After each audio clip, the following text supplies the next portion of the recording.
Project Azorian was a U.S. Central Intelligence Agency project to recover the sunken Soviet submarine K-129 from the Pacific Ocean floor in 1974, using the purpose-built ship Hughes Glomar Explorer. The story began in 1968 when K-129, a Soviet Golf II-class submarine carrying 3 SSN-4 nuclear-armed ballistic missiles, sailed from the naval base at Petropavlovsk on Russia's Kamchatka Peninsula to take up its peacetime patrol station in the Pacific Ocean northeast of Hawaii. Soon after leaving port, the submarine and its entire crew were lost.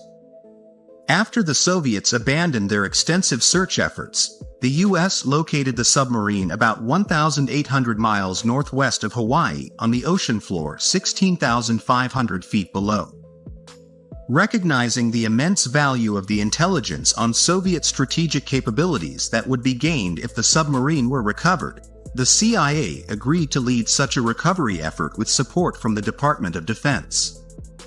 The Glomar Explorer was given a cover story that it was conducting mining exploration of manganese nodules on the seafloor. It was constructed with a giant grapple that could be lowered through a large moon pool, grab the sunken sub and raise it up into the ship. Supposedly, the Russians may have thought there was more to the story, so they hung around where the ship operated. When the grapple was lowered to grab the sub, that part was successful. Unfortunately, a portion of the sub broke off and fell back to the seafloor and was not recoverable.